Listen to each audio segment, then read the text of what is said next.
Well, ladies and gentlemen, I'm finally back in South Africa and enjoying some warm temperature. And just as I got back, the G20, well, it concluded. Whether it actually concluded successfully, that's a different story entirely, and one for tomorrow. But to be honest, today we are going to be looking at a report. And this is a report by the Institute for the Study of Global Antisemitism and Policy, also known as the ISGAP. Now, this report actually had some very interesting things to say, basically about the ANC. Now, the report is entitled The South African ANC Government's Dangerous Alliance with Iran, Qatar, and Hamas. Now, the report argues that the ANC government has been politically, financially, and strategically captured by Iran, Qatar, Hamas, and Hezbollah, and that South Africa's ICJ case against Israel is part of a coordinated geopolitical strategy by these terror-linked states to advance their own interests using South Africa as a proxy. Now, they say that the ANC's genocide case at the ICJ is portrayed as not independently conceived, South Africa trying to work on its own good merits, but rather guided by Iran and Qatar's geopolitical agenda. Now, the report says that the ANC uses its historic anti-apartheid moral image as a front to give legitimacy to these state sponsors of terror. Now, the critical flaws in the ICJ case, against South Africa's ICJ case, according to the report, is that there's no mention of Hamas crimes, atrocities, using humans as shield, or cause to kill Jews worldwide. Now, the South African legal team also includes individuals with known anti-Israel bias and links to terror-aligned organization. Now, the report further goes on to document formal agreements and frequent high-level engagements and public political alignment between the ANC and Hamas. Now, several South African organizations claiming humanitarian work are said to have instead channeled their money and support to Hamas and Hezbollah. I wonder who they could be talking about. Give to the givers, maybe. I mean, it's just an allegation. Maybe they're not talking about it. Let me know what you think in the comment section below.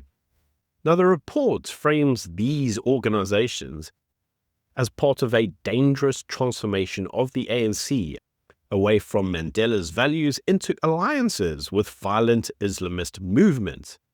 So far, there's nothing in this report that I've got to say that we didn't know, but it's nice to hear it, like just verbatim, so that we know that we aren't insane. Now, according to the report, in early 2024, shortly after announcing the ICJ case, the ANC, previously close to bankruptcy, mysteriously stabilized its finances, and the report notes no explanation as being provided, but says that the timing coincided with meetings with Iran, Qatar, and Hamas leadership. And the strong implications, according to this report, is that the ANC may have received foreign funding in exchange for advancing these states' anti-Israel agenda. Now, the report further claims that South Africa has become a major logistical and financial node for terror groups, networks funneling money to Hamas and Hezbollah via, various systems. Now, according to a classified 1998 South African report entitled An Intelligence Document, it cites and describes Hamas and Hezbollah as using South Africa for fundraising, media operations, and military training. And so, according to this report, the ISGAP report, these networks have been intensified, not demolished. Now, many individuals thought that when this report had highlighted all the links from, 98, they were like, clearly they would have just dismantled all of this stuff from happening. Nope, apparently they've just got worse. So if you ever wondered where it all started from, apparently we've known about this since 98. Now, the report further goes on to say that South Africa's critical support is what enabled Iran's entry into BRICS and granting Tehran greater global legitimacy and economic access. Now, according to the report, Qatar has significant influence in South Africa through heavy investments, political cooperation, and alignment on Palestinian matters. Now, both states are among the main global funders of terrorism, especially Hamas. Both states, Qatar and Iran, fund Hamas. Now, the ANC's foreign policy increasingly mirrors Iranian and Qatari positions. So that's why they're saying, these are the parties that South Africa appears to be linking with. So the report further goes on to highlight funding from an organization partly owned by a Russian-sanctioned oligarch. Now, this oligarch is actually Victor Vekselberg, a major source of ANC donations. So it's not beyond the realm to suggest that South Africa is being paid by him through ANC donations to be involved in all these matters. Now, despite US sanctions being applied against Victor, Victor still owns substantial ownership of companies in South Africa, and the ISGAP report suggests that Russia may be using this financial leverage against him to influence South Africa's anti-Western and anti-Israeli positions. Well, especially given the conflict that's currently occurring between Russia and Ukraine. Anti-Western rhetoric at this point in time would be advantageous to Moscow. Now, the report then goes on to say that South Africa is increasingly becoming a strategic sanctuary for radical Islamist activity. Yeah, we've recently seen a load of Palestinians come in the country. Anyway, say that South Africa is becoming a base for terror financing, recruitment and training, and a platform to internationalize anti-Israeli and anti-democratic agendas. And so, according to this report, South Africa is now a threat to global security, not just local stability, specifically in the form of the ANC, because the report concludes that the ANC has abandoned its democratic founding values, although I'm not really sure how many of those it ever really had. And South Africa's leadership is aligning more with some of the world's most dangerous state actors. According to them, the ICJ case was politically motivated and not a genuine humanitarian initiative. And I suppose you could say that's true, because if it was, they'd be launching ICJ cases against Nigerian persecution of Christians and obviously all of the killings that are occurring in Sudan, of which they have not done. Now, the international community, according to the report, must confront South Africa's role in facilitating terror networks. And according to this report, South Africans themselves are endangered by these alliances, which worsen corruption, economic decay, and international isolation. So yes, it's nice to know, according to this report, that everything that we have been suggesting on this channel may actually be true, because a lot of it is, well, it's allegation. We know that a lot of it is just rumor, allegation, and people talking. But I mean, it doesn't take a rocket scientist to notice that if you have 1 and 1, the outcome must be 2. Although it could also be 11. So, we do mention both angles. Now, you see, what typically tends to happen in many instances is that the South African media should be the ones commenting on this. They should be the ones noticing what all the rest of us logically note. And it was very interesting to see Rasool go on for an interview with Piers Morgan. Because during this interview with Piers Morgan, an actual journalist went on and directly challenged Rasool on certain policy positions that he had. Now, during that exchange, a number of instances of recent events that Rasool and Rasool's buddies, the ANC, have recently been involved in, and they raised questions which Rasool just couldn't answer. The first was around the Palestinians who arrived in South Africa. It's implausible that South Africa didn't know about it, because according to them, you can't just charter a flight without receiving notification from an airport that the flight is, well, inbound. So somebody knew about it, and it would have been government. So according to this journalist, the South African government's excuses are viewed as, well, deliberate dishonesty.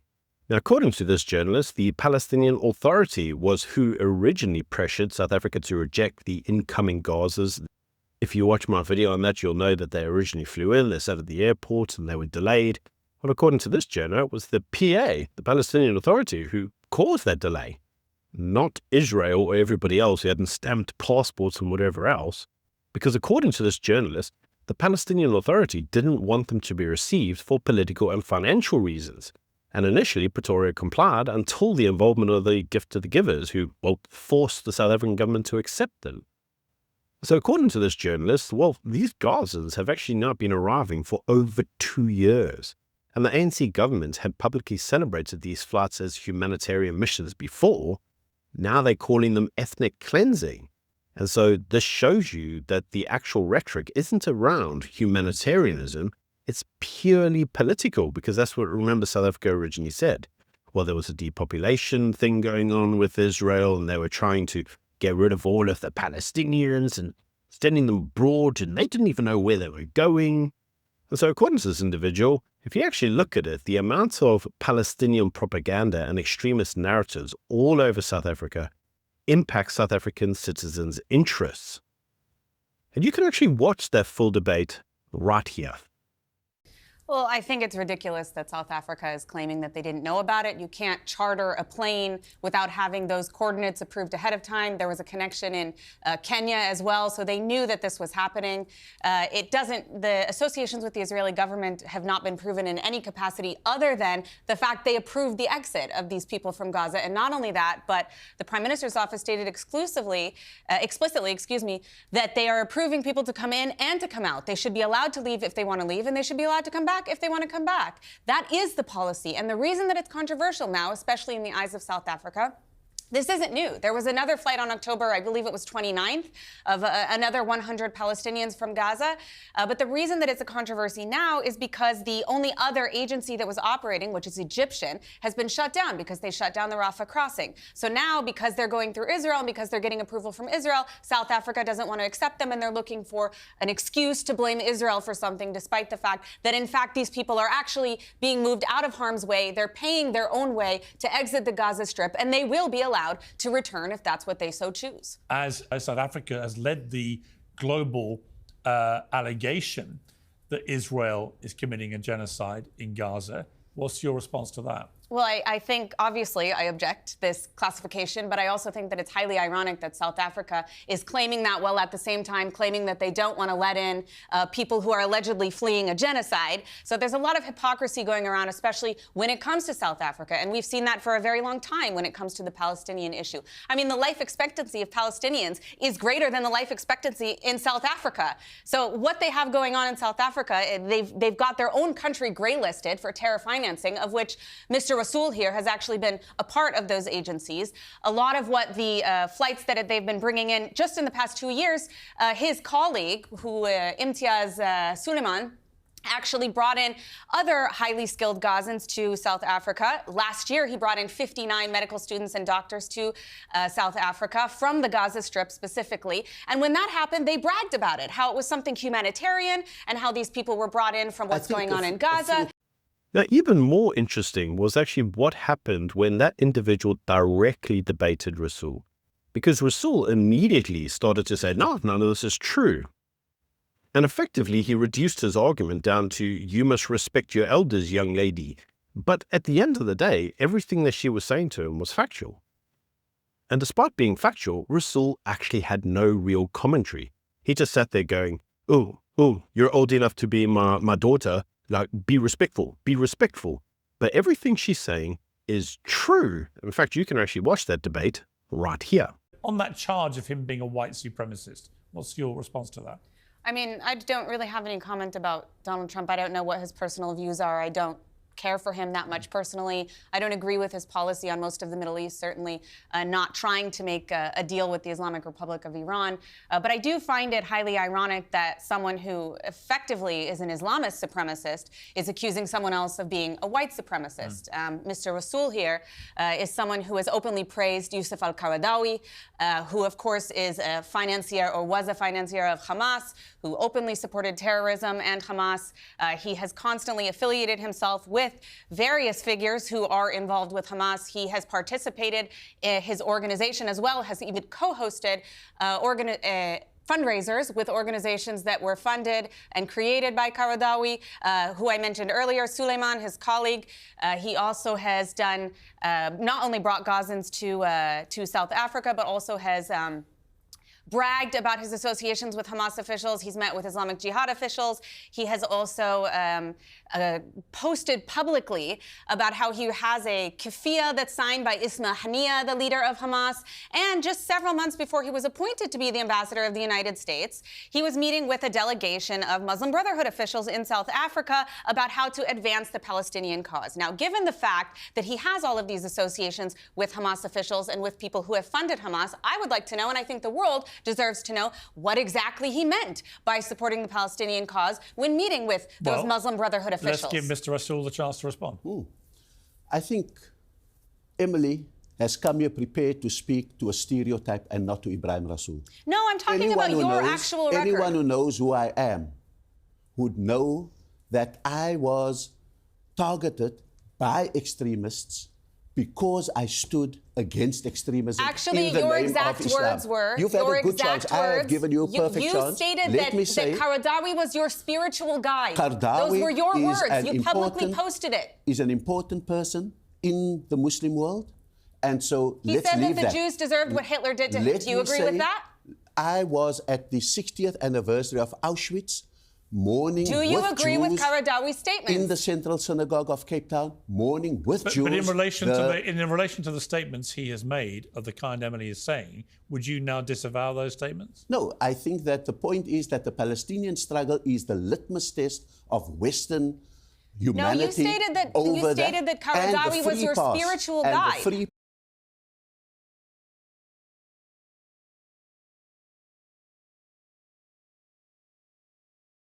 So what you inevitably find when you actually see international journalists doing their job properly, well, everything that we've been saying for some time becomes transparent to everyone, which is now why the international community is finally sniffing and catching a wake-up and actually starting to notice it. But let's actually see what the inevitable consequences of these are. Because let us not forget, there is still a bill, 2 bills in the US that could see South Africa sanctioned for its roles in all of the sponsorship of state terrorism that occurs around the world. Let me know what you think of that in the comment sections below. Until next time, bye.